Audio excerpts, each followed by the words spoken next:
So guys, आज के session में अडानी पावर में एक छोटी सी रिकवरी है। लगभग 1 से 2 रुपए आज अडानी पावर ऊपर है। अब इस रिकवरी के पीछे दो रीजन आते हैं। पहला रीजन जो हमने लास्ट वीडियो में डिस्कस किया था, बहुत ध्यान से सुनना कि आज की ये रिकवरी कैसे है। दो मोमेंटम आपको हमेशा मालूम होनी चाहिए जब भी आप बीटीएसटी करने जा रहे हो या इंट्राडेज। आपको ये चीजें हमेशा पता होनी चाहिए, कैंडल्स पर और वॉल्यूम्स एंड डिलीवरीज पर। ध्यान से सुनना एक बार। Give me 1 second. ठीक है, लास्ट सेशन की कैंडल पर थोड़े बहुत बायर नजर आए हैं, नीचे के लिए लंबी है। सो पॉसिबल चांसेस है कि मंडे के दिन आपको छोटी सी रिकवरी 1-2 रुपए के आसपास की ऊपर की तरफ देखने को मिले अडानी पावर पे। ठीक है, बट ब्रेकआउट ठीक है। तो ये डिस्कस किया था हमने लास्ट सेशन में कि 1-2 रुपए अडानी पावर मंडे के दिन छोटी सी रिकवरी देखने को मिले, लेकिन ब्रेकआउट की पॉसिबिलिटी जो मैं इसके आगे बताने वाला हूं इस वीडियो के अंदर, कल का वीडियो है, कि उसकी पॉसिबिलिटी थोड़ी सी कम है। क्यों? क्योंकि अभी भी स्टॉक इनवर्स का पैटर्न पर रिजेक्शन ले रहा है बार बार। तो एक रीजन आपको पता चल गया, कैंडल का फॉर्मेशन। दूसरा रीजन आता है आपका volumes and delivery. Last session 88 lakh का वॉल्यूम था, जो कि वीकली और मंथली बेसिस पर बहुत कम है, और 54% की डिलीवरी थी, जो कि वीकली और मंथली बेसिस पर ज्यादा है। यानी कि लो वॉल्यूम और हाई डिलीवरी, जो चीज हम पिछले 3-4 साल से लगातार डिस्कस कर रहे हैं, एक इंपॉर्टेंट क्राइटेरिया कि कैसे आप बीटीएसटी और इंट्राडेज पे काम कर सकते हो। ये दो चीजें बहुत इंपॉर्टेंट होती है। डायगोनल नहीं, कैंडल का फॉर्मेशन और वॉल्यूम्स और डिलीवरीज का काम। ऑल्दो अगर आप इन्वेस्टर या लॉन्ग टर्म इन्वेस्टर, तो इस रिकवरी से हमें कुछ मिलने वाला नहीं है। एज एन इन्वेस्टर मुझे इस रिकवरी से कुछ भी नहीं मिलेगा, क्योंकि मैंने 174 पर एंट्री कर रखी है। यही सवाल है ना आप लोगों का कि भैया 170 पर एंट्री कर रखी है, 150 पर, भैया मैं क्या करूं? तो उस कंडीशन पर आपको ध्यान देना है कंपनी के इनवर्स का पैटर्न पे। बिल्कुल सही सुना आपने। अभी बात करेंगे, पहली बार चैनल पर आए हो सब्सक्राइब कर देना। I am NISM certified. ठीक है, मार्केट एक्सपर्ट्स कंपनी में बुलिश है, ये चीज आप लोगों को पता ही है। मार्केट एक्सपर्ट्स, एंटीक ब्रोकिंग या ICICI या Motilal Oswal, almost majority of market experts 180 की तरफ इशारा करते हैं अडानी पावर में, विद बाय रेटिंग और 30% upside potential from present condition, यानी कि प्रेजेंट लेवल्स पे।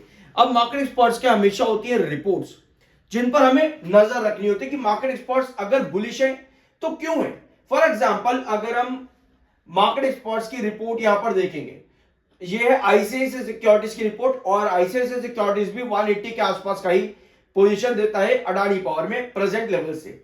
अब ऐसे में ICICI सिक्योरिटीज क्या कहता है आने वाले फाइनेंशियल ईयर में, यानी कंपनीज की एक्सपेक्टेशन क्या है।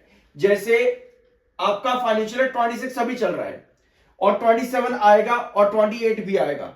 तो आने वाले 2 फाइनेंशियल ईयर और जो प्रेजेंट फाइनेंशियल ईयर की एंडिंग है, या फिस्कल ईयर आप कह सकते हो, उसकी एंडिंग जो है, वहां पर कंपनी का रेवेन्यू किस तरह से ग्रो करेगा। जैसे फाइनेंशियल ईयर 25 में या फिस्कल ईयर 25 में कंपनी का रेवेन्यू था 5,62,000 मिलियन का। ठीक है, तो एक्सपेक्टेड कितना है अब फाइनेंशियल ईयर 26 के एंड तक? इतना एक्सपेक्टेड है 5,83,878 मिलियन का। ये एक्सपेक्टेशन है। 27 से इतनी एक्सपेक्टेशन है, 28 से इतनी एक्सपेक्टेशन है। यानी अब आपको ये देखना है कि अगर एक्सपेक्टेड रेवेन्यू अगर इतना है, तो कंपनी का कैगर कैसा होगा, यानी कि कंपाउंडेड एनुअल ग्रोथ कंपनी की कैसी रहेगी, ये इंपॉर्टेंट होता है। इससे इस तरीके की एक्सपेक्टेशन से ना, इस तरीके के एंटीसिपेशंस पर जो भी मार्केट एक्सपर्ट्स की रिपोर्ट होती है, आप इनसे ये अंदाजा लगा सकते हो कि कंपनी आने वाले फ्यूचर में कैसा ग्रो करेगी। ऑल्दो न्यूज जो कि एंटीसिपेट हम लोग नहीं कर सकते, कोई भी नहीं कर सकता कि कल को किसी कंपनी में या मार्केट में क्या ऐसी खबर हो जिससे मार्केट बहुत पॉजिटिव रहे या फिर बहुत बेयरिश रहे, ये एंटीसिपेट करना मुश्किल है। बट कंपनी के फाइनेंशियल्स को एंटीसिपेट लॉन्ग टर्म पर्सपेक्टिव से करना आसान है, क्योंकि वो डाटा आपके पास अवेलेबल है। अब ये ग्रोथ देखो, एबिडा की और ईपीएस की ग्रोथ। अब इनका कहना है कि ईपीएस की ग्रोथ जो है फाइनेंशियल ईयर 27 और 28 तक कंपनी की पॉजिटिव हो जाएगी, जो कि एक बहुत बढ़िया बात है।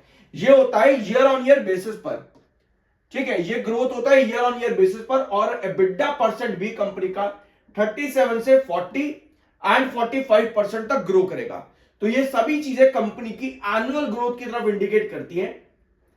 इसके साथ में कंपनी का पीई आपको दिख जाएगा, जो कि फिस्कल ईयर 28 में गिरेगा, मतलब कंपनी का ईपीएस और बढ़ेगा, और higher the EPS higher will be companies revenue, and higher the revenue higher the possibility of better quarters, और उसके अकॉर्डिंग ही चार्ट पर उतनी बुलिशनेस या पॉजिटिविटी भी देखने को मिलती है। फिर एक्सेप्शन में आपको बता दूं, न्यूज हमेशा एक्सेप्शन रहती है, बट इस तरीके से आप अपनी एंटिसिपेशंस कर सकते हो कि आने वाले टाइम पर कंपनी, कोई भी कंपनी हो, कोई भी कंपनी कैसे परफॉर्म करती है। और इसका एग्जांपल अगर आप इस रिपोर्ट को देख रहे हो, ये आपके सामने ये फिगर्स, तो इनको आप रीड कर सकते हो। लेकिन अगर आप भी इसी तरह से ग्राफ बनाना चाहते हो कि कंपनी आने वाले क्वार्टर्स में कैसा परफॉर्म करेगी, तो उसके लिए चैनल पर कई सारे प्री एनालिसिस मैं आपके साथ डिस्कस करता हूं अलग अलग कंपनीज के, ताकि आप भी क्लैरिटी ले सको कि कंपनी फ्यूचर में कैसा परफॉर्म करती है कंपनी के पास्ट को समझते हुए। यह बहुत इंपॉर्टेंट होता है एक इन्वेस्टर के लिए। एक इन्वेस्टर को समझदार बनना चाहिए, और इस तरीके से अगर हम काम करते हैं सीरियसली, समझदार इन्वेस्टर इसी तरीके से काम करता है। ठीक है, इसके अलावा कंपनी ने पिछले कुछ टाइम पर 79% के बढ़िया रिटर्न दिए। कंपाउंडेड एनुअल ग्रोथ जो है कंपनी का पिछले 5 साल में काफी इंप्रूव हुआ है, और मोतीलाल ओसवाल का यह मानना है कि कंपनी आने वाले टाइम पर भी एक बढ़िया टर्न अराउंड स्टोरी क्रिएट कर सकती है वापस से, जिस तरह से कंपनी ने पहले काम किया है। आने वाले टाइम पर और कंपनी स्ट्रॉन्ग तरीके से काम कर सकती है। तो मार्केट एक्सपर्ट्स काफी ज्यादा बुलिश है, पॉजिटिव है कंपनी को लेते हुए। अगर अभी तक सब्सक्राइब नहीं किया है जरूर कर देना, बिग रीजन फॉर दैट। इसके अलावा स्टॉक इनवर्स का पैटर्न पर है, और इस समय ये आपकी प्रीवियस कैंडल, थोड़ा जूम इन कर देता हूं ताकि आपको नजर, अगर आपने पिछला वीडियो नहीं देखा है तो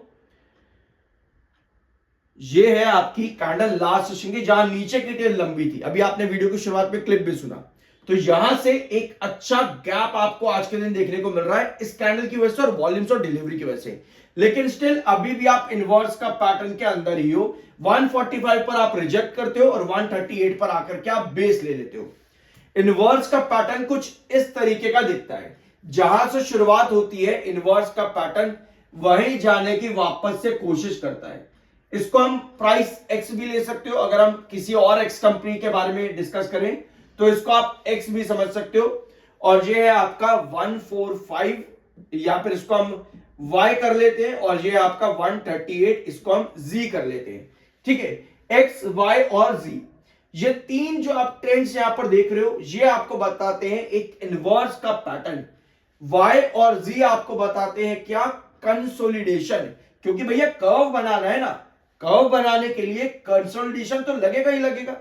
तो वही कंसोलिडेशन यहां पर बना हुआ अडानी पावर में। जब भी आप आते हो 145 पर रिजेक्शन लेकर के नीचे आते हो, 138 पर जब भी आप आते हो आपके पास बायर एक्टिव होते हैं, आप ऊपर की तरफ चले जाते हो, बेस लेकर के वापस रिकवरी दे देते हो। तो यही कंडीशन इस समय अडानी पावर की यहां पर बनी हुई है। कुछ इस तरह की कैंडल आज के सेशन पर है, और कुछ इस तरह की कैंडल आपकी लास्ट सेशन की थी।